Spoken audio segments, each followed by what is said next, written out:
આપણે ચુંબકત્વ અને દ્રવ્યનો વાતો કરી રહ્યા બરાબર લાસ્ટ મુદ્દો જો તમને યાદ હોય બરાબર તો ચુંબકની સસેપ્ટિબિલિટી યાદ રાખજો બરાબર આગળ જરૂરિયાત પણ ઊભી થશે અને એના આધારિત આપણે એક ઉદાહરણ પણ જોયું બરાબર છે ચલો આજે આપણે આ ચેપ્ટરનો અંતિમ મુદ્દો કહેવાય થિયરીમાં અને સાથે સાથે જે આઈએમપી માટે કેમ કે પરીક્ષા ઘણી વખત રિપીટ થયો છે પ્રશ્ન બરાબર મેં તમને એવું કીધું હતું જ્યારે આગળ વાતો કરતો હતો ત્યારે પણ મેં કીધું હતું કે ભાઈ આગળ આપણે જે આપણી પાસે દ્રવ્ય છે એ દ્રવ્યના ચુંબકીય ગુણધર્મોને આધારે એનું વર્ગીકરણ કરવું છે હવે મેં કંઈક વાત કરી બરાબર તો આજે આપણે એ જ કરવા માંગીએ છીએ અને આ પ્રશ્ન પરીક્ષામાં વધુ વખત રિપીટ થયેલો છે બરાબર આમ તો ઘણા બધા પ્રશ્નો છે પૂછવા લાયક પણ સરળ પ્રશ્નો તમને ખબર છે કે ભાઈ સરળ પ્રશ્નો સરળ સાહેબો બહુ પૂછતા હોય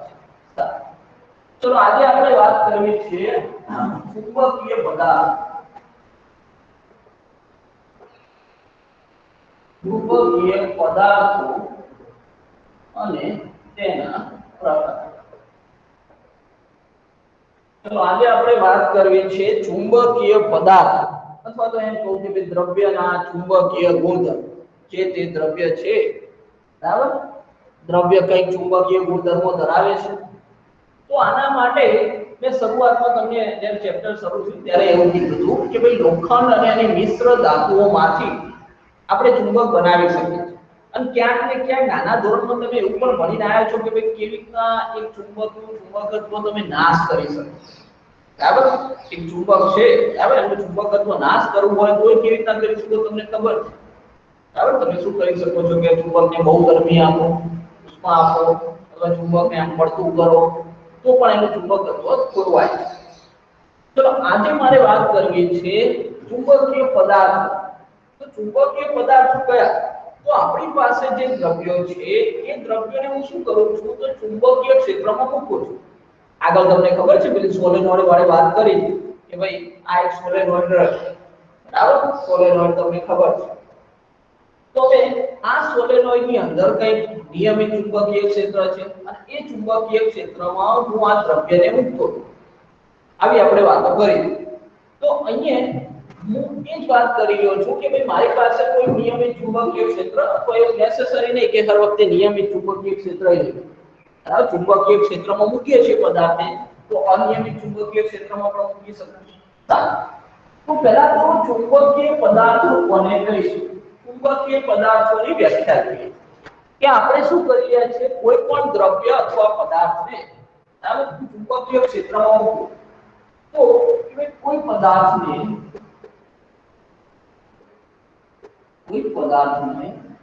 ચુંબકીય ક્ષેત્રમાં મૂકતા તેમાં ચુંબકીય પ્રેરણ પ્રેરિત થાય છે આ પદાર્થને કેવો પદાર્થ કહીશું આપણે ચુંબકીય પદાર્થ કહેવાય ચલો સાંભળો ચુંબકીય પદાર્થ તો મૂળ મુદ્દે આપણે શું કામ કરવાના છે તો હવે આપણી પાસે જે પણ પદાર્થ છે એ પદાર્થને આપણે ચુંબકીય ક્ષેત્રમાં મૂકવાના છે અને ચુંબકીય ક્ષેત્રમાં મૂકવાથી એની અંદર એ પોતે ચુંબક બને એવી વાત કરી રહ્યા છીએ આપણે એ પોતે ચુંબક બને ચુંબક બનવા માટે જરૂરી જે તે દ્રવ્ય છે એ દ્રવ્યનું મેગ્નેટાઇઝેશન આ જે દ્રવ્ય છે એનું મેગ્નેટાઇઝેશન યાદ કરો મેગ્નેટાઇઝેશન એટલે એકમ કદમાં રહેલી પરિણામી ચુંબકીય ડાયપોલ મોમેન્ટ બરાબર ને ચુંબકીય ડાયપોલ મોમેન્ટ જો વ્યવસ્થિત ગોઠવાશે તો કઈ ચુંબકત્વ ધારણ કરશે જે તે દ્રવ્ય તો એના માટે આપણે શું કરી રહ્યા છીએ તો એને કઈ ચુંબકીય ક્ષેત્રમાં મૂકી રહ્યા છે બરાબર ચુંબકીય પદાર્થોની વ્યાખ્યા બરાબર કયા પદાર્થોને આપણે ચુંબકીય પદાર્થો કહીશું તો કે ભાઈ કોઈ પણ પદાર્થને ચુંબકીય ક્ષેત્રમાં મૂકવામાં આવે તો તેમાં ચુંબકીય પ્રેરણ પ્રેરિત થાય છે બરાબર આપણે ચુંબકીય પ્રેરિત કર્યું તો આ પદાર્થને આપણે ચુંબકીય પદાર્થો કહીશું ચલો હવે મારે આ ચુંબકીય પદાર્થના ત્રણ પ્રકારો ગણવાના. ત્રણ પ્રકારમાં પહેલો પ્રકાર છે ડાયામેગ્નેટિક. પહેલો પ્રકાર છે આપણો ડાયામેગ્નેટિક અથવા એને આપણે પ્રતિચુંબકત્વ. પ્રતિચુંબકીય પદાર્થ ડાયામેગ્નેટિક પદાર્થ બરાબર. ડાયામેગ્નેટિક જે ઘટના છે એને મેગ્નેટિઝમ પદાર્થ હોય એને તો ડાયામેગ્નેટિક પદાર્થ. ચલો ત્યારબાદ નંબર 2 પેરામેગ્નેટિક. પેરામેગ્નેટિક ને આપણે અનુચુંબકીય ચુંબકીય ચુંબકત્વ. ચલો ત્યારબાદ ત્રીજો છે ડાયા પેરા અને એરા. આવી કઈ મેં આગળ તમને વાત કરી હતી આવું કઈ કામ છે. પેરા મેગ્નેટિક અને પેરામેગ્નેટિક જેને આપણે કહીએ છીએ લોહ ચુંબકીય. ચલો હવે અત્યારે અથવા આના પછીના આપણા જે વાતો છે મતલબ જે લેક્ચર છે એ આ બરાબર. આમાંથી ઘણીવાર 2 માર્ક્સના અથવા 3 માર્ક્સના પ્રશ્નો પૂછાય છે. તો ચુંબકીય પદાર્થ, ચુંબકીય પદાર્થ કોને કહીશું? તો મારી પાસે આ પદાર્થ છે સમજી લો કંઈક એલ્યુમિનિયમનો ટુકડો છે. આ એક એલ્યુમિનિયમનો ટુકડો છે. તો આ પદાર્થને હું શું કરું છું? ચુંબકીય ક્ષેત્રમાં મૂકું છું. ચુંબકીય ક્ષેત્રમાં મૂકું તો એ પોતે ચુંબક બને છે. અંદર ચુંબકીય પ્રેરણ પ્રેરિત થાય છે. તો ચુંબકીય પ્રેરણ પ્રેરિત થાય છે તો આ પદાર્થ છે. હવે આ પદાર્થ શું બની ગયો છે મારી પાસે? તો આ પદાર્થ ચુંબકીય પદાર્થ બની ગયો છે. સમજ્યા વસ્તુ? ચલો હવે એના પણ પ્રકાર છે. ડાયામેગ્નેટિક. ડાયામેગ્નેટિક જો નામ પ્રમાણેના થોડા ગુણ છે. બહુ ડાયા છે. ડાયા તો ડોટ ડાયા છે એવું કહું તો ચાલે બરાબર. એની વાતો આપણે કરીશું એટલે ખબર પડશે કે હું ડોટ ડાયા એને કહી દઉં છું બરાબર. એ કામ કેવું કરે છે? પ્રતિચુંબક.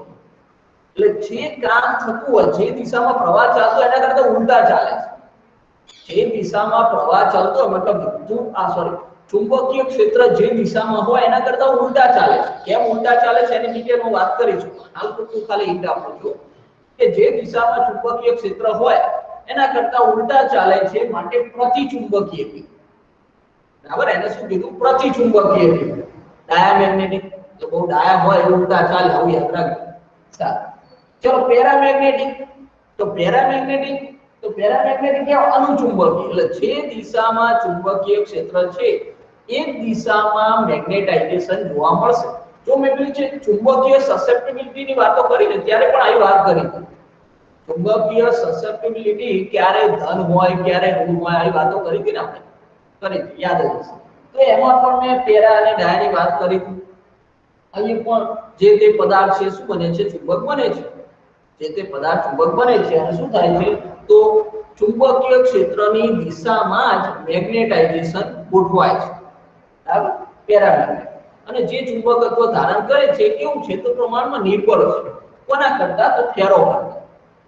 ફેરો અને પેરા બંને એક જેવા છે સમજી લેજો. આ અલગ, આ તો ડાયો, આ તો ડાયો એટલે એક અલગ.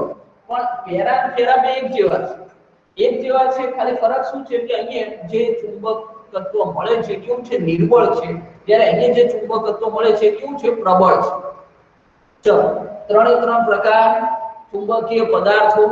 તો ચુંબકીય પદાર્થો કોને કહીશું? મારી પાસે આ પદાર્થ છે બરાબર. સમજી લો NaCl છે, સોડિયમ ક્લોરાઇડ. તો આ સોડિયમ ક્લોરાઇડ તો ઘન અવસ્થામાં લીધેલો છે એવું સમજી લેજો. તો આ જે સોડિયમ ક્લોરાઇડ છે એને હું શું કરું છું? તો એને કોઈ ચુંબકીય ક્ષેત્રમાં મૂકું છું. આને ચુંબકીય ક્ષેત્રમાં મૂક્યો તો એની અંદર શું થયું? ચુંબકીય પ્રેરણ પ્રેરિત થયું તો તે ચુંબક બને. તો એ પદાર્થ કેવો થઈ ગયો? ચુંબકીય પદાર્થ થઈ ગયો. એના ત્રણ પ્રકાર છે ડાયા, પેરા, ફેરા બરાબર. ડાયા તો બહુ ડાયા છે બરાબર. એટલે એ કામ કેવું કરશે? ડાયા નામ પડે એટલે ઉલટું કામ કરશે એટલું યાદ રાખજો કે જે દિશામાં ચુંબકીય ક્ષેત્ર હશે એના કરતા ઉલટા જતા હશે એ ડાયા. પેરા અને ફેરો. તો પેરા અને ફેરો બે એક જેવા છે. પેરા અને ફેરો બે એક જેવા મતલબ શું કહ્યું છું? ચુંબકીય ક્ષેત્રની દિશા બરાબર મતલબ કે અનુચુંબકીય. પણ એમાં શું જોવા મળે છે? તો અહીંયા ક્યાં નિર્બળ ચુંબકીય ક્ષેત્ર રચાતું હશે. અહીંયા જે ચુંબક બનતું હશે કેવું હશે? પેરાની અંદર નિર્બળ, જ્યારે ફેરોની અંદર કેવું? ફેરોની અંદર પ્રબળ ચુંબક બને છે બરાબર। ચલો હવે આપણે આની ડિટેલમાં વાત કરીએ। આ તો મેં ખાલી તમને હિન્ટ આપી દીધી કે આવું કઈ કામ થવાનું છે બરાબર। ચલો ચુંબકીય પદાર્થો ખબર પડી ગઈ છે। એના ત્રણ પ્રકાર ડાયા પેરા ફેરા બરાબર। વારે ઘડીએ બોલ કરી એટલે યાદ રહી ચલો હવે આની અંદર શરૂઆત કરીએ તો શરૂઆત કરીએ હું પેરામેગ્નેટિક થી શરૂઆત કરું છું બરાબર। પેરામેગ્નેટિક વાંધો નહીં ડાયાથી પણ શરૂઆત થાય પણ પહેલા સીધા માણસોની વાતો કરી પછી ઉલટા માણસોની વાતો કરી છે બરાબર। પહેલા સીધી સીધી વાતો થાય સાર આ તો કેવો ઉલટો છે બરાબર। ચલો તો મારે વાત કરવી છે પેરામેગ્નેટિક અથવા અનુચુંબક।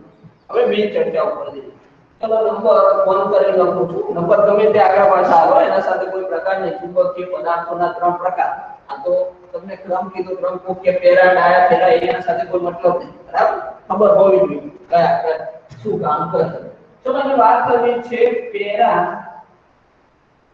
મેગ્નેટિક પેરામેગ્નેટિક એટલે તમને ખબર છે કે ભાઈ મેં કીધું અનુચુંબક અનુચુંબકીય એટલે કીધું તો ક્યાંક મેં અહીં વાત કરી કે ભાઈ ચુંબકીય ક્ષેત્રની દિશામાં છે માટે ચુંબકીય કહો સારું હવે હું એવી વાત કરી રહ્યો છું પેરામેગ્નેટિક જે પદાર્થો છે બરાબર એ પદાર્થો તો કોઈ પણ પદાર્થ હોય તો પદાર્થનું આપણે બંધારણ જોવા જઈએ આપણે બંધારણ જોવા જઈએ તો ચલો હું આવી વાત કરી રહ્યો છું એક કામ કરું અને થોડી જે આકૃતિની વાત કરી છે આ બાજુ કરું છું અહીં સીધા મુદ્દા લખું એટલે તમને લખવામાં સરળતા રહે બરાબર ચલો એક સ્ક્રીનશોટ લઈ લેજો એટલે આને હું અહીંથી ગાયબ કરી દઉં એક સ્ક્રીનશોટ લઈ લો એટલે આને ગાયબ કરી દો બરાબર એટલે હવે વાતો આપણી પેરા ડાયા ફેરા પેરા ડાયા ફેરા ડાયા ફેરા પેરા ચલો ન થઈ ગયું હા ઓકે ચલો હવે વાતો પેરામેગ્નેટિક ની કરવાની પેરામેગ્નેટિક નો તમને એવું કહી દઉં છું કે ભાઈ તમને એ તો ખબર જ છે કે ભાઈ આ ત્રણે ત્રણને આપણે શું કરવાના છે તો આ ત્રણે ત્રણને આપણે ક્યાં આ ત્રણે ત્રણને આપણે ચુંબકીય ક્ષેત્રમાં મૂકવાના છે એ તો તમને ખ્યાલ છે બરાબર અને એ ચુંબકીય ક્ષેત્ર એવું જરૂરી કે ભાઈ નિયમિત ચુંબકીય ક્ષેત્રમાં મૂકો એવું નેસેસરી નથી આપણે બરાબર તો નિયમિત ચુંબકીય ક્ષેત્રમાં મૂકીશું અનિયમિત ચુંબકીય ક્ષેત્રમાં પણ એને મૂકીશું સારું તો મારે વાત કરવી છે કે ભાઈ પેરામેગ્નેટિક કોઈ પદાર્થ છે તો આ રહ્યો પદાર્થ આ પદાર્થ શું છે તો પેરામેગ્નેટિક છે બરાબર આ પદાર્થ પેરામેગ્નેટિક છે હવે આ જે પદાર્થ છે એની રચના વિચાર એનું બંધારણ વિચાર તો પેરામેગ્નેટિક પદાર્થ કોઈ પદાર્થ હોય તમને ખબર છે ધારો કે કોઈ પણ પદાર્થ દર્શાવો આ એક પદાર્થ દર્શાવો બરાબર તમને ખબર છે કે ભાઈ દ્વિપરિમાણમાં દર્શાવેલો છે એટલે આ રીતના દર્શાવો બાકી તમે ત્રિપરિમાણમાં કોઈ પણ પદાર્થ રેન્ડમલી આકારમાં લઈ લો હવે આ પેરામેગ્નેટિક પદાર્થ છે કોઈ પણ પદાર્થ હોય પદાર્થની અંદર તમને ખબર છે કે ભાઈ અસંખ્ય પરમાણુ હોય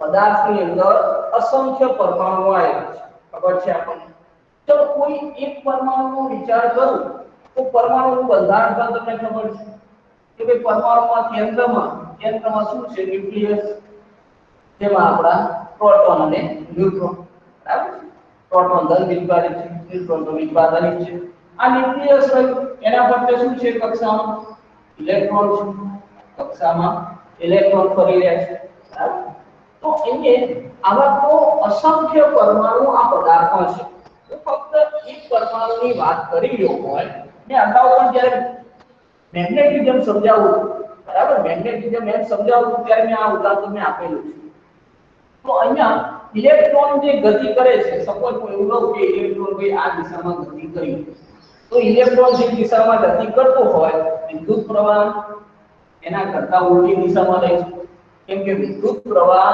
ધન વિદ્યુતવાહની ગતિના આધારે રચાય બરાબર ને આપણે હું પહેલાથી એચ્યુમ કર્યું છે કે વિદ્યુત પ્રવાહ રૈવાજી પ્રવાહની દિશા કરું ઉડી કરું તો વિદ્યુત પ્રવાહ ધન વિદ્યુતવાહની ગતિમાં દર્શાવાય એટલે એ આ રહ્યો વિદ્યુત પ્રવાહ આમ છે બરાબર તો વિદ્યુત પ્રવાહ આ દિશામાં છે હવે તમને ખબર છે મેં આગળ પણ વાત કરી હતી કે ભાઈ આ ઇલેક્ટ્રોન જે કક્ષીય ગતિ કરે છે હાલ સ્પિન ગતિને ધ્યાનમાં નથી લેતો બાકી ઇલેક્ટ્રોન જે છે એ ધરીભ્રમણ પણ કરે છે પરિભ્રમણ પણ કરે છે તો ઇલેક્ટ્રોનની જે કક્ષીય ગતિ છે આ કક્ષામાં જે ફરે છે પ્રોટોન તો તમને ખબર છે તો સ્થિર થઈ ગયું.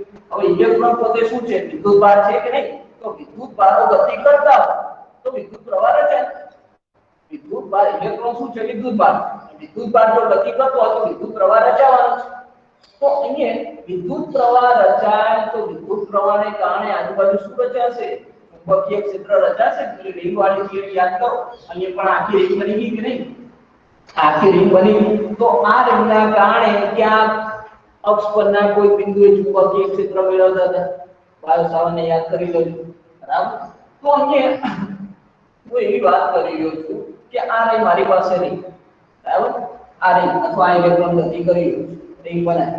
તો હવે એની જે ગતિ છે મારે જો ચુંબકીય ક્ષેત્ર મેળવવું હોય, ચુંબકીય ક્ષેત્ર મેળવવું હોય તો ચુંબકીય ક્ષેત્ર મેળવવા માટે આપણે કયા નિયમનો ઉપયોગ કરતા હતા? આ રિંગ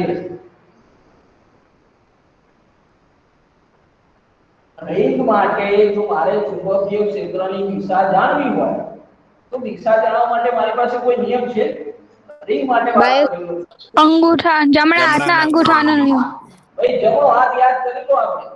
જો બંને માટે આ તાર હોય, બરાબર, કોઈ તાર હોય ને એની આજુબાજુ આ વિદ્યુત પ્રવાહ ધારિત તાર છે તો પ્રવાહ આમ કરતો હોય તો આજુબાજુ ચુંબકીય ક્ષેત્ર રચાય છે. એ જાણવું હોય ચુંબકીય ક્ષેત્રની દિશા તો આપણે જમણા હાથનો ઉપયોગ કરીએ છીએ. આપણે શું કરતા હતા કે પ્રવાહની દિશામાં પ્રવાહ આમ છે તો પ્રવાહની દિશામાં અંગૂઠો ઉપયોગ અને આ આંગળીઓ જે દિશા વળે છે મતલબ કે જો એ આ દિશામાં પ્રવાહ I હોય, બરાબર, અંગૂઠો દિશામાં, તો આંગળીઓ જે દિશા વળતી હોય એ દિશામાં શું થશે? તો એ દિશામાં આપણને શું જોવા મળશે? તો એ દિશામાં ચુંબકીય ક્ષેત્ર જોવા મળશે. આ તાર માટેની વાત. જો રિંગ હોય તો રિંગ માટે આપણે શું વાત કરી છે કે જો રિંગ માટે પણ જમણો હાથ લઈ લો અને જમણા હાથની આંગળીઓ હોય ક્યાં રાખવાની? પ્રવાહની દિશા. અહીંયા અંગૂઠો પ્રવાહની દિશામાં રાખતા. આંગળીઓ પ્રવાહની દિશામાં રાખવું. આંગળી જો પ્રવાહ આ દિશામાં એટલે આમ જશે. તો આમ આંગળીઓ જશે અંગૂઠો શું દર્શાવે? તો અંગૂઠો કયો? ચુંબકીય ક્ષેત્ર. બરાબર? ચુંબકીય ક્ષેત્ર ક્યાં છે? આમ છે. જો રિંગ આમ વિચારો, બરાબર, આ રિંગ મારી નહીં દેખાતી. તો આ રિંગ રહી એ આ આંગળીઓ કઈ દિશામાં? તો રિંગની દિશામાં. તો અંગૂઠો આમ ચાલે, અંગૂઠો કઈ દિશામાં? ચુંબકીય ક્ષેત્રની દિશામાં જશે. બરાબર કે નહીં? ચલો, ચુંબકીય ચાકમાં અથવા ચુંબકીય ડાયપોલ મોમેન્ટ તો તમને એનું સૂત્ર ખબર છે. m બરાબર ઓકે છે, દરેકને યાદ છે, બરાબર? હવે આ ચુંબકીય ચાક માત્રા છે, આની જે દિશા છે એ દિશા કઈ? તો ક્ષેત્રફળ સદિશની દિશામાં. મેં તમને ક્ષેત્રફળ સદિશ વ્યાખ્યાયિત કર્યો તો આગળ જો ઘણી બધી વાતો કરી છે આપણે, બરાબર? ક્ષેત્રફળ મેં તમને કીધું કે સદિશ, આ તો હવે તમે બધા સદિશ જ કહો છો. એની દિશા છે, ક્યાં દિશા છે? દિશા ક્યાં છે? તો અહીંયા જો મારે ચુંબકીય ચાક માત્રા અથવા ચુંબકીય ડાયપોલ મોમેન્ટની દિશાની વાત કરવી હોય તો કે ક્યાં? કે ભાઈ ક્ષેત્રફળ સદિશ જોઈએ. ક્ષેત્રફળ સદિશ ક્યાં હોય? તો પૃષ્ઠને લંબ હોય. ક્ષેત્રફળ સદિશ આ તમે વિચારો તો આને પૃષ્ઠને લંબ હોય, બરાબર કે નહીં? તો અહીંયા મને જે ચુંબકીય ચાક માત્રા છે એ ચુંબકીય ચાક માત્રા કઈ દિશામાં? તો હંમેશા b ની દિશામાં જોવા મળે. ચુંબકીય ચાર્જ માત્રા m છે એ m કઈ દિશામાં? b ની દિશામાં જોવા મળે કે નહીં? b નું સૂત્ર શું હતું? અક્ષ પરનું સૂત્ર 2μ0m/4πr3. m ની દિશા કઈ દિશા? b ની દિશા, બરાબર? જો m ની જે દિશા હોય એ શાની? ચુંબકીય ક્ષેત્રની દિશા. m ની દિશા a ની દિશા, ક્ષેત્રફળ સદિશની દિશા. તો એ તો પૂછને 12 હોય તો મેં અહીં કીધું કે ભાઈ જો અમારી રીત આમ છે તો એ અંગૂઠો પ્રવાહની દિશા મળે તો સોરી આંગળીઓ પ્રવાહની દિશા મળે તો અંગૂઠો ક્યાં દર્શાવે છે? ચુંબકીય ક્ષેત્ર. તો અહીંયા કદાચ આ રીત આપકો તમને આપ દેખાય છે પણ હું આ રીતના વિચારું તો જે b છે b ની દિશા આ જોવા મળશે. આમ વિચારો એ રીંગ આમ તો એ આંગળીઓ પ્રવાહ દિશા મળે તો અંગૂઠો જે જઈ રહ્યો છે એ b ની દિશા. આ b ની દિશામાં શું હશે? m હશે. તો આની માટે વાત કરું તો કે ભાઈ ચુંબકીય ચાક માત્રા આ દિશામાં છે. હવે આવા તો અસંખ્ય પરમાણુઓ છે. જો પરમાણુ અંદર આપણે કક્ષામાં એક ઇલેક્ટ્રોન દર્શાવે. આવી તો ઘણી કક્ષા છે, ઘણા ઇલેક્ટ્રોન હોઈ શકે, બરાબર? તો અહીંયા હું એવું કહેવા માંગુ છું કે ભાઈ પેરામેગ્નેટિક જે પદાર્થ છે એ પેરામેગ્નેટિક પદાર્થના પેરામેગ્નેટિક પદાર્થના દરેક પરમાણુને ચુંબકીય ચાર્જ માત્રા હોય છે। હવે અહીંયા આ જે પેરામેગ્નેટિક પદાર્થ છે, આ પેરામેગ્નેટિક પદાર્થના પદાર્થ લખી પદાર્થનો એક પરમાણુ તો એનું જે દરેક અલગ અલગ પરમાણુ છે, દરેક પરમાણુને ચુંબકીય ચાર્જ માત્રા તો છે, દરેક પરમાણુને ચુંબકીય ચાર્જ માત્રા એટલે અહીંયા મને આ જે m છે એ કંઈક મળે, બરાબર? m જે છે એ કંઈક મળે કોના માટે? પેરામેગ્નેટિક ની વાત કરીએ। તમે જોઈ લીધું કે આ ભાઈ એ તો m b મળશે તો m એ મળશે, બરાબર? હવે m કંઈક મળે છે પણ અહીંયા તો જો અસંખ્ય પરમાણુ છે। હવે અસંખ્ય પરમાણુ હોય તો સપોઝ ચલો હું આ એક વાત કરતો એક પરમાણુની વાત કરતો તો મેં એમ કીધું કે એની જે ડાયપોલ મોમેન્ટ છે આ દિશામાં, હવે આ પરમાણુ છે તો એની ડાયપોલ મોમેન્ટ આ દિશામાં, આ પરમાણુ તો એની ડાયપોલ મોમેન્ટ આ દિશામાં, આ પરમાણુ તો એની ડાયપોલ મોમેન્ટ આ છે તો આની ડાયપોલ મોમેન્ટ કઈ કામ આ છે તો આની ડાયપોલ મોમેન્ટ તો બધી અસ્ત વ્યસ્ત છે કે નહીં? પદાર્થ હોય તો પદાર્થમાં તો ઘણા બધા પરમાણુ, એક પરમાણુની વાત કરી તો હા કે ભાઈ ડાયપોલ મોમેન્ટ કંઈક મળે છે, બરાબર? કંઈક છે પણ અસંખ્ય પરમાણુ છે, બરાબર? આવી નાની વાતો આપણે ક્યાં કરી હતી તો વિદ્યુતમાં પણ કરી। તો અસંખ્ય પરમાણુ હોય તો આ જે પરિણામી લખવું અથવા m ને લખવું, પરિણામી શું થઈ ગયું? 0 થઈ ગયું, બરાબર? એક આ મેં રિંગ કીધું, બરાબર? કે આ મારી રિંગ છે, હવે વિદ્યુત પ્રવાહ દિશામાં એટલે તમે શું કીધું કે વિદ્યુત પ્રવાહ દિશામાં છે તો ડાયપોલ મોમેન્ટ આમ જશે, બરાબર?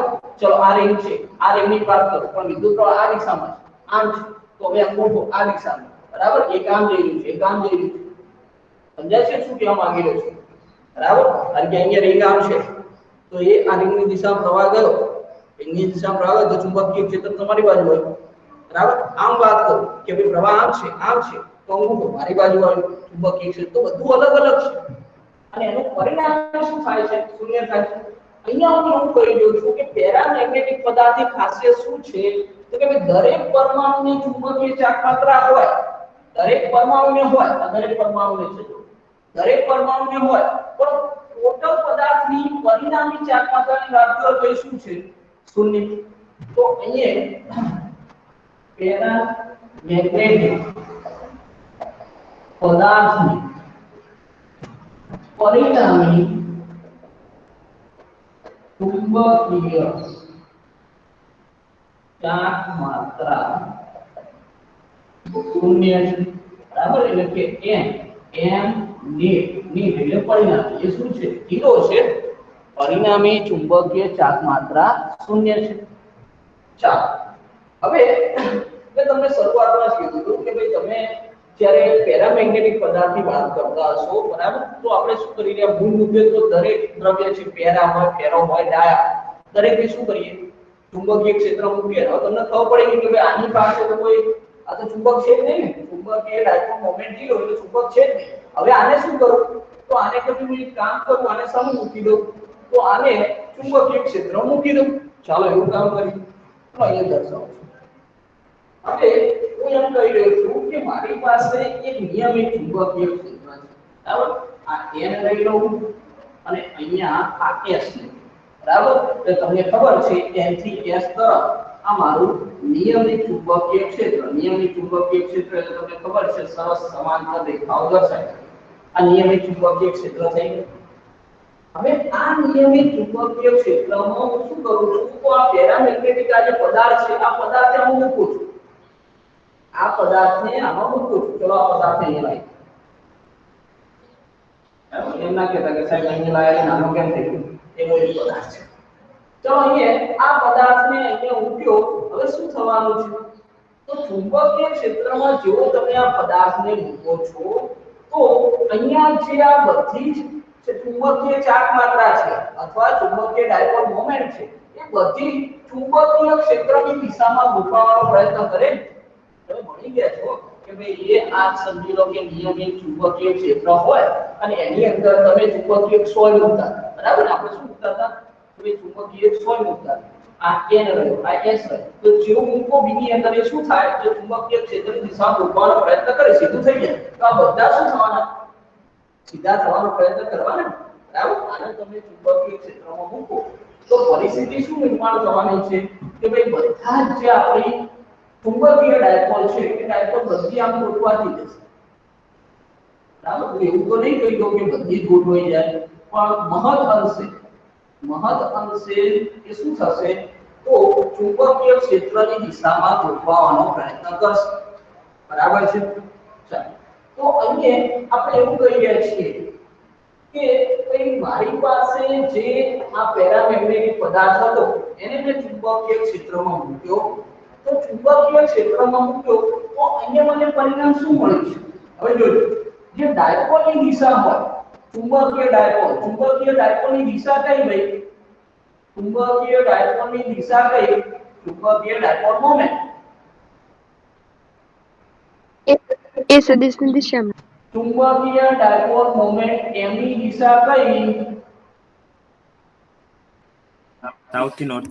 હા, સાઉથ થી નોર્થ છે કે નહીં. જેમ પેલા વિદ્યુત ની અંદર તમે શું કરતા હતા, ઋણથી ધન, p ક્યાં હતો, ઋણથી ધન હતો, તો m ક્યાં છે, s થી n છે કે નહીં. વેલકમ સરજી. સાઉથ થી નોર્થ છે, તો અહીંયા એ હું એવું કહી શકું કે દરેકનો એ સાઉથ થઈએ છે, નોર્થ થઈએ છે, સાઉથ થઈએ છે, નોર્થ થઈએ છે, સાઉથ થઈએ છે, નોર્થ થઈએ છે. આ પરિસ્થિતિ બધાની દિશામાં ગોઠવાતી જાય વિદ્યુત ક્ષેત્રની દિશામાં. તો અહીંયા હું એવું કહી રહ્યો છું કે ભાઈ વચ્ચે આ સાઉથ અને નોર્થ છે એ એકબીજાની અસર નાબૂદ કરશે, અને અહીંયા જે એન્ડ પોઈન્ટ ઉપર એ જો આ દરેકના સાઉથ અહીંયા છે, આ દરેકના નોર્થ અહીંયા છે, વચ્ચેના તો સાઉથ નોર્થ એકબીજાની અસર નાબૂદ કરે, એટલે ત્યાં હું આવું કહી રહ્યો છું કે ભાઈ અહીંયા એ આ પરિણામી s રચાયો અને આ પરિણામી n રચાયો. સમજી ગયા? બધી જે ડાયપોલ ગોઠવાઈ ગઈ SN એટલે આ બાજુના બધા n, આ બાજુના s, જેના તો બધા નાબૂદ. તો જો s અને n રચાઈ ગયું, ચુંબક થઈ ગયું તૈયાર. s અને n રચાઈ ગયું તો ચુંબક તૈયાર થઈ ગયું, બરાબર છે નહીં. તો હવે આ પેરામેગ્નેટિક જે પદાર્થ છે મારો ચુંબક બની ગયો છે. હવે ચુંબક બની ગયો હોય, બરાબર, ચુંબક બની ગયો હોય તો પછી એની ક્ષેત્ર રેખાઓ, ચુંબકની જે ક્ષેત્ર રેખાઓ છે, બરાબર, એ ક્ષેત્ર રેખાઓ કેવી હોય તો તમને ખબર છે કે જે ચુંબકની ક્ષેત્ર રેખાઓ તમે કેવી દોરતા હતા, નોર્થમાંથી સાઉથ, બરાબર. ક્ષેત્ર રેખાઓ કે આ નોર્થમાંથી શરૂ થાય, એ આમ જઈ પાછી આમ, અને અંદર પાછી ક્યાં, તો અંદર સાઉથ થી નોર્થ, બરાબર ને. ચલો અહીંયા દોરવી હોય તો એ આમ થઈને આમ, બરાબર, સાઉથ થી નોર્થ અંદર, બરાબર, અને અહીંયા એ નોર્થ થી સાઉથ. થોડી આકૃતિ ભેગી થઈ જતી હશે પણ સમજી લેજો. આ જે બાહ્ય ચુંબકીય ક્ષેત્ર છે એની ક્ષેત્ર રેખાઓ અહીંથી s, હવે અહીંયા n રસ્તે આવ્યો તો આની ક્ષેત્ર રેખાઓ અહીંયાથી આમ જશે, આના કરતે ઉલટું કામ થશે.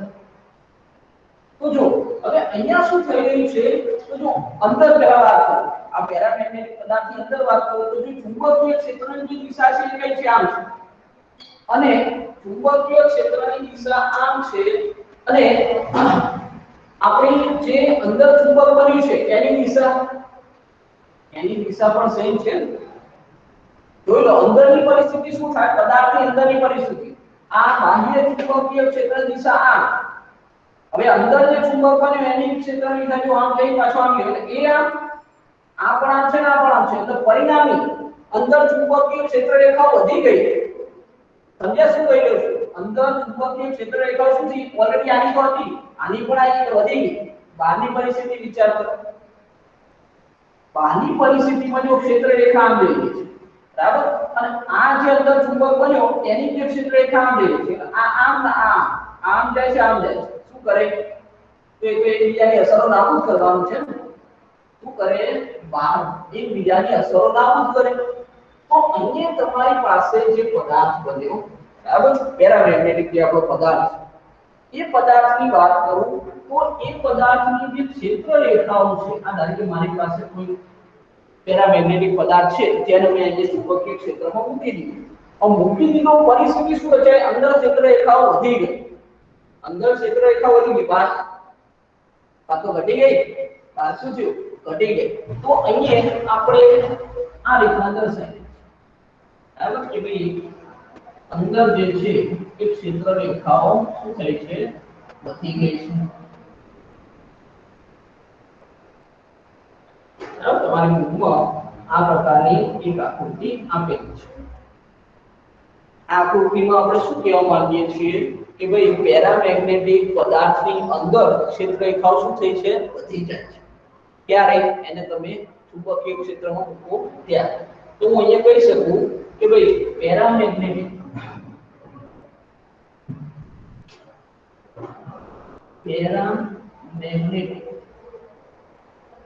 પદાર્થની ચુંબકીય ક્ષેત્રમાં મુક્તા તેમાં નિર્બળ ચુંબકીય ક્ષેત્ર ઉદ્ભવે છે તો ચુંબકીય ક્ષેત્ર ઉદ્ભવે છે આ નિર્બળ કર્યો તો નિર્બળ શું એ કમ્પેરિઝન ની કર્યો છે કોની કમ્પેરિઝન ફેરાની કમ્પેરિઝન ફેરામાં તો આવશે ફેરા પ્રબળ આવશે એટલે એની કમ્પેરમાં અહીંયા જે ચુંબકીય ક્ષેત્ર ઉત્પન્ન થાય છે કેવું છે નિર્બળ છે માટે નિર્બળ શબ્દ લખ્યો છે કમ્પેર ટુ ફેરો ફેરો હજુ બાકી છે ચલો તો અહીંયા હું ક્યાં કઈ વાતો કરી રહ્યો છું કે ભાઈ અહીંયા પરિસ્થિતિ શું નિર્માણ પામે અંદર ચુંબકીય ક્ષેત્ર રેખાઓ વધી ગઈ બહાર હતી હવે સાંભળો હવે અહીંયા આ n અને s લઈ n અને s લઈ એટલે આ બાજુ કઈ બળ લાગી રહ્યું છે આ બાજુ કઈ બળ લાગી રહ્યું છે બરાબર આ બાજુ જે બળ લાગે છે કયું છે Fn કયા બળ હશે ભાઈ જો આ જે અંદર ચુંબક રચાય પેરામેગ્નેટિક જે ચુંબક બન્યો હોય બંને ધ્રુવો છે ને તો એ ધ્રુવનું કઈ ધ્રુવમાન હશે અને એ ધ્રુવના ધ્રુવમાનને હું p વડે દર્શાવું ધ્રુવનું જે ધ્રુવમાન છે એને p વડે દર્શાવું બરાબર અને ચુંબકીય ક્ષેત્ર આ n થી s જે મેં ચુંબકીય ક્ષેત્ર લાગુ પાડું તો ચુંબકીય ક્ષેત્ર b છે બરાબર તો અહીંયા જો એ આ બળ આ દિશામાં એટલે આને માઈનસ લખી આ દિશામાં એને ધન લખી તો બંને બળો કેવા સરખા પરસ્પર વિરુદ્ધ દિશા શું થશે ભાઈ આ પદાર્થ ક્યાંય ખસશે આ પદાર્થ એક બાજુ ખસવાનો છે ક્યાંથી ખસવાનો બંને બાજુ બળો લાગી રહ્યા છે સમાન મૂલ્યના પરસ્પર વિરુદ્ધ પદાર્થ તો ત્યાંનો ત્યાં રહેશે પણ અહીંયા શું જોવા મળે છે તો ચુંબકીય ક્ષેત્રમાં મુકતા પેરામેગ્નેટિક પદાર્થ આકર્ષણ બળ ઉદ્ભવે છે જો અહીંયા n અને s એટલે આકર્ષણ થાય અહીંયા n અને s તો શું થાય આકર્ષણ થાય તો હું એવું લખી રહ્યો છું કે ભાઈ પેરામેગ્નેટિક પદાર્થ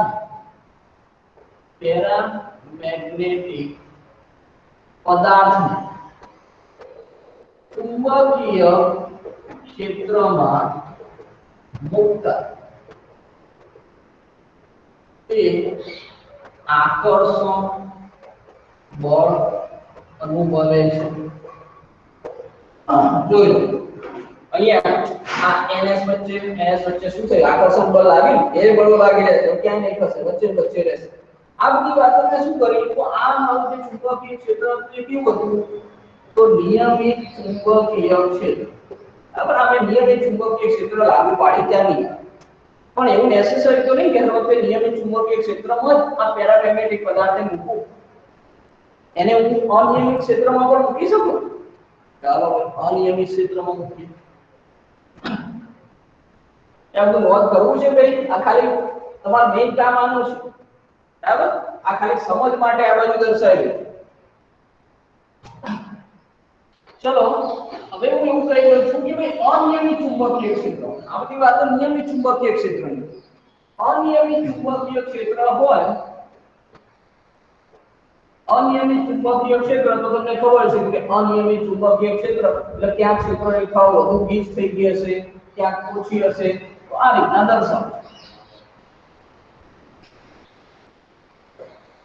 બરાબર તમને ખબર છે કે ભાઈ જ્યાં ક્ષેત્ર રેખાઓ છૂટી હોય ત્યાં જે ચુંબકીય ક્ષેત્ર છે b કેવું હોય ઓછું હોય ત્યાં ક્ષેત્ર રેખાઓ ગીચ હોય ત્યાં ચુંબકીય ક્ષેત્ર કેવું હોય વધુ હોય બરાબર ને આ પરિસ્થિતિ હોય તો અહીંયા આ બાજુ ચુંબકીય ક્ષેત્ર નિર્બળ આ બાજુ વધુ તીવ્ર છે આવું કહી શકો આની અંદર ફરી ગયા પાછો માનો ઇમેજ પદાર્થ એટલે પેરામેગ્નેટિક પદાર્થને મૂકી દો બરાબર પેરામેગ્નેટિક પદાર્થને ચુંબકીય ક્ષેત્રમાં મૂક્યો એટલે ચુંબકીય ક્ષેત્રમાં મૂકતાની સાથે આ બધી જે અંદરની ચુંબકીય ડાયપોલ છે શું થશે સીધી થઈ જવાની ચુંબકીય ક્ષેત્રની દિશામાં દિશા તો આમ જ છે ને તો ચુંબકીય ક્ષેત્રની દિશામાં થઈ જવાની એટલે અથવા અંદર પરિસ્થિતિ શું થશે તો આની S અને N રચાવાનું બરાબર તમને સમજી શકો છો કે આ બાજુ કઈક મોટો આપણે N લીધો હશે જેના કારણે ચુંબકીય ક્ષેત્ર રચાય અને આ બાજુ કઈક આપણે S લીધો હશે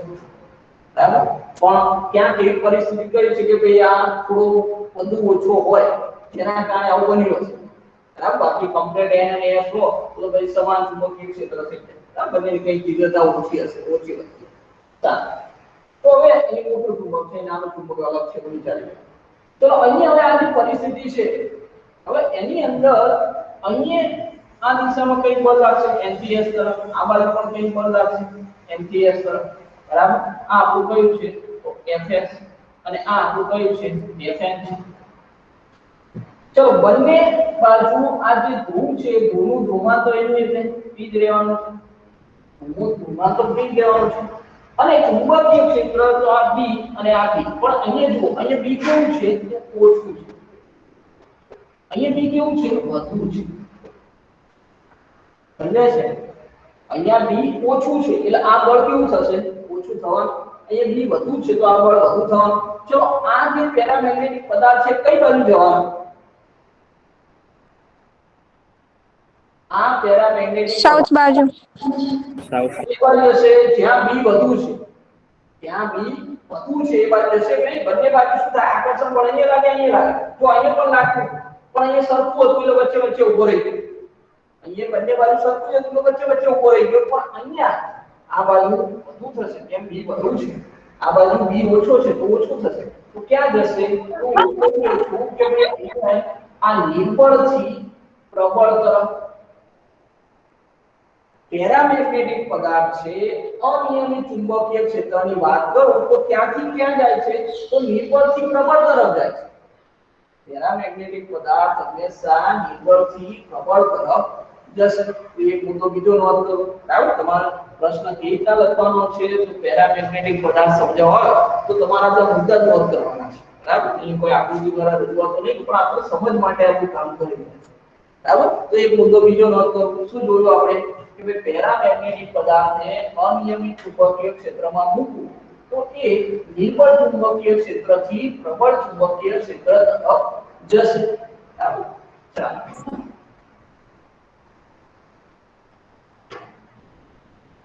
તો આ ત્રણ આપણી પાસે જે પદાર્થો છે એ બહુ અગત્યના છે પરીક્ષામાં જે વખત રિપીટ થયેલા છે ચાલો અહીંયા હું એવું કહી રહ્યો છું કે ભાઈ પેરામેગ્નેટિક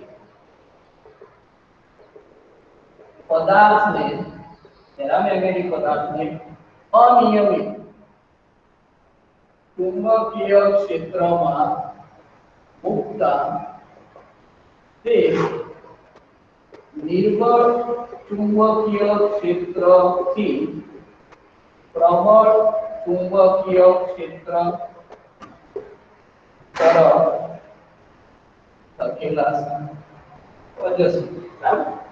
ચલો સમજી ગયા બરાબર અનિયમિત ચુંબકીય ક્ષેત્ર મૂકો તો નિર્બળથી પ્રબળ જાય જો આ બધી વાતો યાદ રાખજો કેમ કે જ્યારે હું તમને પેરા પછી ડાયામાં લઈ જઈશ એટલે આની કમ્પેરિઝન કરીશ કે ભાઈ પેરામાં શું થતું હતું અને ડાયામાં આવું થાય બરાબર ડાયાને મેં ઉદાહરણ આપ્યું છે કે ભાઈ ઉલટું કંઈક કામકાજ થતું હશે એવું મેં તમને આઈડિયા આપ્યો છે સારું ચલો પેરામેગ્નેટિક પદાર્થ ખબર પડી ગઈ કે ભાઈ આ જે પદાર્થ છે એને આપણે ચુંબકીય ક્ષેત્રમાં મૂકીએ તો શું કરે છે નિર્બળ ચુંબકીય બળ એ અનુભવે છે ડાયપોલ જે છે જો દરેક પરમાણુને ડાયપોલ હોય ચુંબકીય ડાયપોલ મોમેન્ટ હોય પણ આખા પદાર્થની વાત કરો તો એ શૂન્ય હોય પછી એને આપણે શું કરીએ ચુંબકીય ક્ષેત્ર મૂક્યો તો વચ્ચે ચુંબકીય ક્ષેત્ર એકમ શું થશે વધી જશે વચ્ચે વધી જશે એટલે તમારું બુકની અંદર જે આકૃતિ આપી તો ફક્ત આ આકૃતિ આપી છે બહાર શું થયું બહાર તો એકબીજાની અસર નાબૂદ કરી એટલે બહાર દર્શાઈ નથી વચ્ચે વધી ગઈ એટલે આવી આકૃતિ તમારી બુકમાં દર્શાય અને સાથે સાથે તમે કે ભાઈ આકર્ષણ બળ અનુભવે છે બરાબર અહીંયા તમે અનિયમિત ચુંબકીય ક્ષેત્ર કે અનિયમિત ચુંબકીય ક્ષેત્ર તો આકર્ષણ બળ અનુભવશે બરાબર સારું ચલો હવે આના ઉદાહરણ કે ભાઈ પેરામેગ્નેટિક પદાર્થના ઉદાહરણ તો પેરામેગ્નેટિક પદાર્થમાં એક તો એલ્યુમિનિયમ ત્યારબાદ સોડિયમ કેલ્શિયમ ચલો કેલ્શિયમ ત્યારબાદ ઓક્સિજન और एक एसटीपी અને કોપર ક્લોરાઇડ તો જો આપણે પેરામેગ્નેટિક પદાર્થના ઉદાહરણ લઈએ કયા દ્રવ્યો જે પેરામેગ્નેટિક પદાર્થ તરીકે વર્તે છે આવી વર્તન ધરાવે છે તો એક તો એલ્યુમિનિયમ લઈ લો સોડિયમ લઈ લો કેલ્શિયમ લઈ લો ઓક્સિજન પણ એ સ્ટાન્ડર્ડ ટેમ્પરેચર અને પ્રેશરની વાત કરી છે અને કોપર ક્લોરાઇડ તો આ જે દ્રવ્યો છે પેરામેગ્નેટિક અણુચુંબકીય તરીકે વર્તે છે હવે સાંભળજો આ દ્રવ્યો બધા જે વાત કરી રહ્યો છું એ બધી વાતો કઈ તો આ બધી વાતો આપણે કરી રહ્યા છીએ રૂમ ટેમ્પરેચર આપણો પ્રયોગ અહીંયા કરીએ કે નહીં પ્રયોગ અહીંયા પ્રયોગશાળામાં એટલે રૂમ ટેમ્પરેચરની વાત કરી રહ્યા છે ટેમ્પરેચર ઘટાડો વધારો ફેરફાર થઈ જાય કીધું છે ટેમ્પરેચર વધારો ચુંબક નહીં બને ચુંબક નહીં રહે એના ગુણધર્મો ખોવાઈ જશે તો તાપમાન વધારો છો ઘટાડો છો તો એની તો પછી અસર થાય નહીં તો અહીંયા મેં એવું કીધું હતું કે દરેક પરમાણુને ચુંબકીય ડાયપોલ મોમેન્ટ હોય પણ જો આખા પદાર્થની વાત કરો તો પદાર્થ એટલે રૂમ ટેમ્પરેચર છે રૂમ ટેમ્પરેચર છે તો પછી એની ડાયપોલ મોમેન્ટ શૂન્ય છે એટલે રેન્ડમલી ગોઠવાયેલા છે કંઈક ઉષ્મા મળતી હશે આની માટે એવું કરી શકાય નિરપેક્ષ શૂન્ય કેલ્વિન તાપમાને જાઓ 273 કંઈક યાદ આવતું હશે તો એ તાપમાને તમે કંઈક આઈડિયલ એવું મેળવી શકો કે ભાઈ બધું કામકાજ આપણું રેડી થઈ ગયું બધી જ જે ડાયપોલ છે આ દિશામાં ગોઠવાઈ મેં તમને એવું કીધું હતું બધી નહીં ગોઠવાય બરાબર ના ગોઠવાયનું કારણ રૂમ ટેમ્પરેચરે કામ કરી રહ્યા છે બરાબર જો આપણે પહોંચી જઈએ 273 બરાબર તો પછી તમે એ બધી જ વ્યવસ્થિત ગોઠવાઈ જશે બાકી કોઈ વસ્તુ શક્ય બને નહીં ચલો અહીંયા આપણો પેરામેગ્નેટિક નો મુદ્દો પૂરો થાય છે બરાબર પરીક્ષામાં પૂછાય તો આટલા મુદ્દા લખવાના છે તમને એવું થતું હોય સાહેબ બહુ લાંબી રામાયણ કરી દીધી મુદ્દા તો ઓછા છે બરાબર પણ એના સમજવા જરૂરી છે ચલો એક સ્ક્રીનશોટ લઈ લો થોડી ઝડપથી બીજી વાતો કરી લો વાતો કરવા જ ભેગા થયા છે થઈ ગયો ભાઈ સ્ક્રીનશોટ આવી ગયો સ્ક્રીનશોટ હા ઓકે ચલો પેરામેગ્નેટિક પદાર્થની આપણે વાત કરીએ તમને ખબર છે હવે ડાયાની વાત કરીએ ફેરોની વાત કરીએ પણ એ પહેલા એક બીજા વૈજ્ઞાનિકને આપણે આમંત્રણ આપી દઈએ બરાબર વચ્ચે વચ્ચે થોડી એને વાતો કરી છે તો આપણે જોઈએ ચલો મારે ક્યુરી નામના વૈજ્ઞાનિકને બોલાવવા છે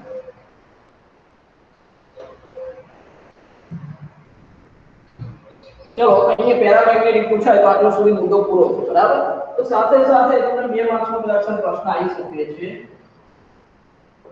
ક્યુરીનો નિયમ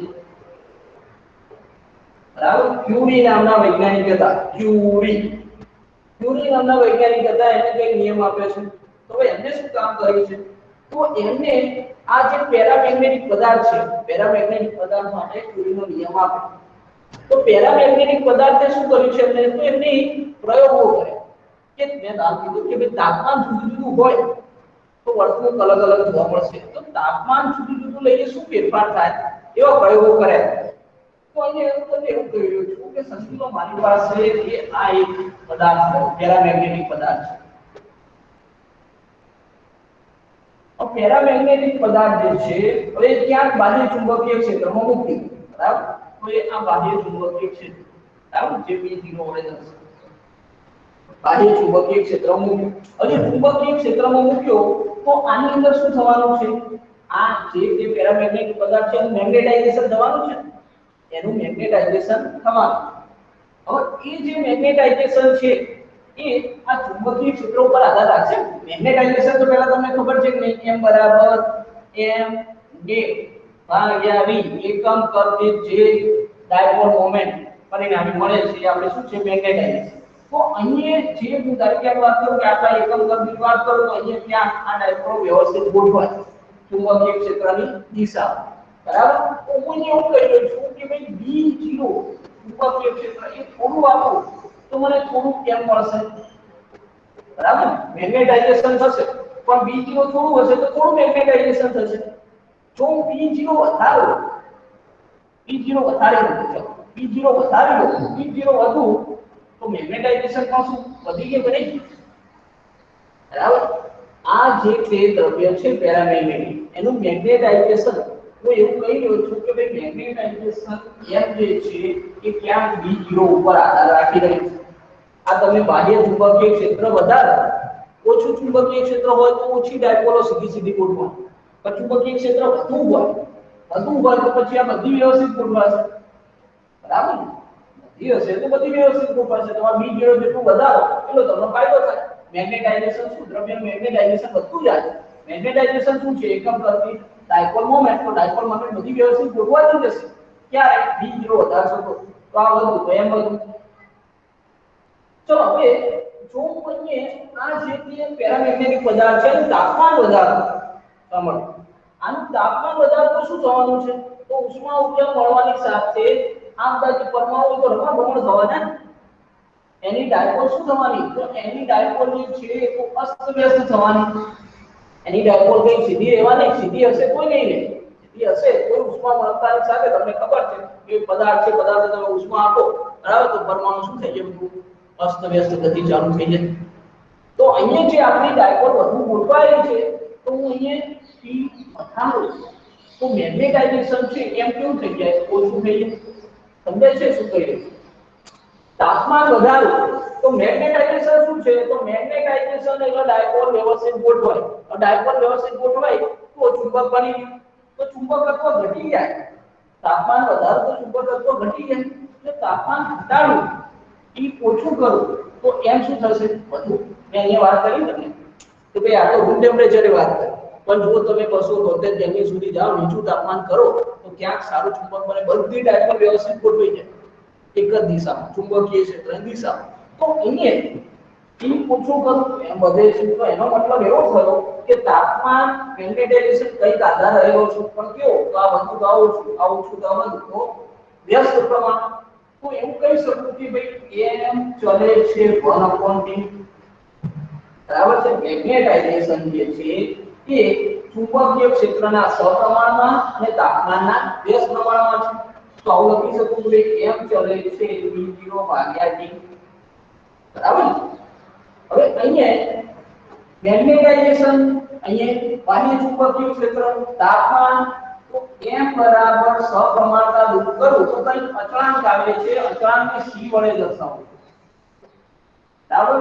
જ્યાં c જે છે, c એ ક્યુરીનો અચળાંક, કેમ કે આ બધા જે પ્રયોગો છે એ પ્રયોગો કોને કર્યા છે, તો આ બધા પ્રયોગો ક્યુરીએ કર્યા છે.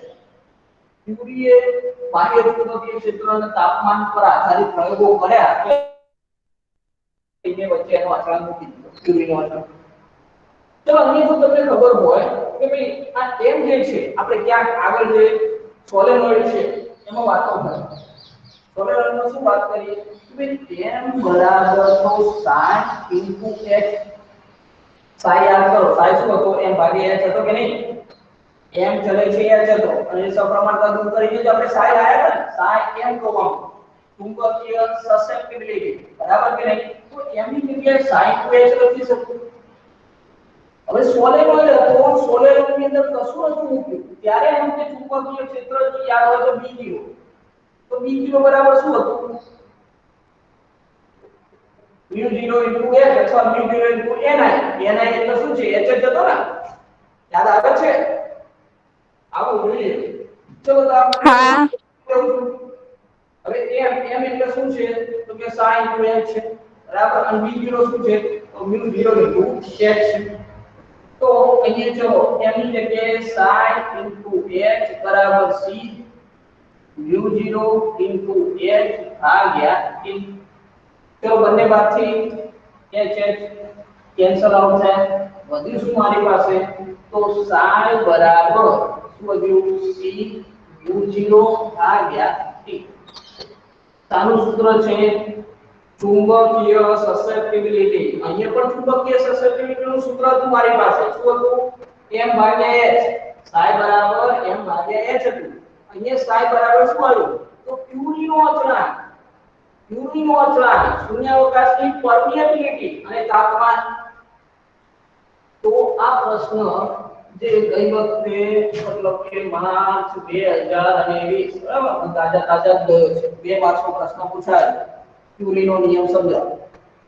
2 માર્ચમાં પ્રશ્ન પૂછાયો તો શું લખશો કે ભાઈ જે તે પેરામેગ્નેટિક દ્રવ્યનું મેગ્નેટાઇઝેશન છે કોના તો બાહ્ય ચુંબકીય ક્ષેત્રના સપ્રમાણમાં અને તાપમાનના વ્યસ્ત પ્રમાણમાં છે. બરાબર. તો આના આધારે તમે એમ ચલે છે v0 ભાગ્યા t લખી શકો. સપ્રમાણતા દૂર કરો તો અચળાંક ક્યુરીનો અચળાંક ક્યુરીએ વાત કરી એટલે એના ઘરનું મૂકે. ચલો તો m ખબર છે v0 ખબર છે સોલેનોઇડ આગળ ભણી આવ્યા છે. બરાબર. તો અહીં એમ મૂકી દો તો psi બરાબર c v0 ભાગ્યા h મળી ગયું. અહીંયા હું એવું કહી શકું કે ભાઈ આ ચુંબકીય જે સસેપ્ટિબિલિટી છે કોના ઉપર આધાર રાખે છે તો જો mu0 એટલે શૂન્યાવકાશની પરમિએબિલિટી અને તાપમાન ઉપર પણ આધાર રાખશે. સાથે સાથે એવું પણ કહી શકું mu r પણ ઉપર આધાર રાખે. mu r સાપેક્ષ પરમિએબિલિટી mu r યાદ આવતો હોય તો mu r બરાબર mu/mu0 બરાબર. તો સાપેક્ષ પરમિએબિલિટી ઉપર પણ આધાર રાખે. ચુંબકીય સસેપ્ટિબિલિટીનો આધાર શૂન્યાવકાશની પરમિએબિલિટી સાપેક્ષ પરમિએબિલિટી અને તાપમાન ઉપર આધાર રાખતો જોવા મળે છે. તમે શું કરી રહ્યા છો તાપમાન ઘટાડી રહ્યા છો ચુંબકીય ક્ષેત્ર વધારી રહ્યા છો. ચલો તાપમાન ઘટાડો ચુંબકીય ક્ષેત્ર વધારો તો એમ શું થશે વધશે મેગ્નેટાઇઝેશન વધશે. એનો મતલબ શું તો એનો મતલબ બધી જે ડાયપોલો છે ચુંબકીય વ્યવસ્થિત ચુંબકીય ક્ષેત્રની દિશામાં ગોઠવાશે. આનો મીનિંગ આ છે એમ હશે મતલબ કે બધી ડાયપોલો ચુંબકીય ક્ષેત્રની દિશામાં ગોઠવાશે અને એ બધી ગોઠવાય. હવે આ કામ ક્યાં સુધી થાય આ બધી ગોઠવાય ત્યાં સુધી. હવે એક વારનું આ બધી ડાયપોલો આ દિશામાં ગોઠવાઈ ગઈ પછી તમે તાપમાન કે v0 સાથે કામ કરો તો કોઈ ફરક પડે નહીં. સમજ્યા છે શું કહી રહ્યો છું? તમે તાપમાન ઘટાડતા ગયા v0 વધારતા ગયા સાથે સાથે મેગ્નેટાઇઝેશન થતું ગયું.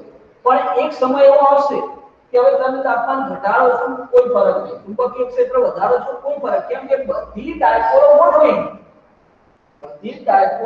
ચુંબકીય ક્ષેત્રની દિશામાં ગોઠવાઈ ગઈ. તો એ સમયે અહીંયા આપણે એવું કહી શકીએ કે ભાઈ સંતૃપ્ત મેગ્નેટાઇઝેશન.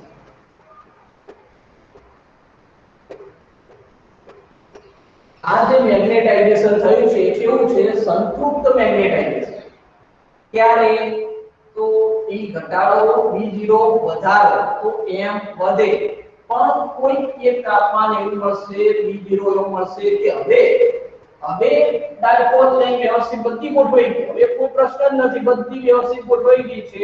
તો એ સમયે જે તમને મેગ્નેટાઇઝેશન મળ્યું એને આપણે સંતૃપ્ત મેગ્નેટાઇઝેશન સંતૃપ્ત થઈ ગયા. બરાબર. આ તો ઘણા બધાની ઈચ્છા હોય તો એ બધા માટે કઈ પેડા લાયક હોય ખાવા. બરાબર.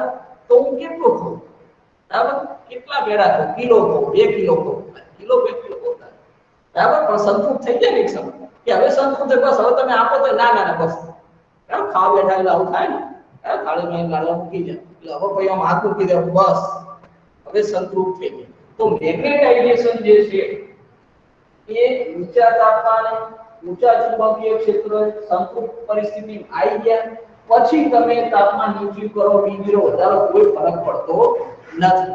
ક્યુરીનો નિયમ 2 માર્ક્સમાં પૂછાય બહુ સરળ નિયમ છે. બરાબર. પણ ડાયરેક્ટ આવું ચાલે તમે તમને મૌખિક વાતો કરી બરાબર કે ભાઈ પેરામેગ્નેટિક પદાર્થનું મેગ્નેટાઇઝેશન એ બાહ્ય ચુંબકીય ક્ષેત્રના સપ્રમાણમાં અને તાપમાનના વ્યસ્ત પ્રમાણમાં. બરાબર. કોને તો ક્યુરીએ પ્રયોગ કર્યો. પછી આ સૂત્ર લખો પહોંચી જાવ આટલું સૂત્ર.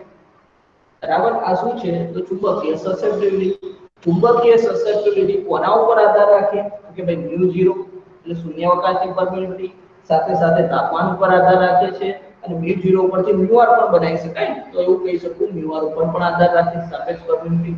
ચલો ક્લિયર છે. છેલ્લે વાત કરવાની સંતૃપ્ત મેગ્નેટાઇઝેશન કે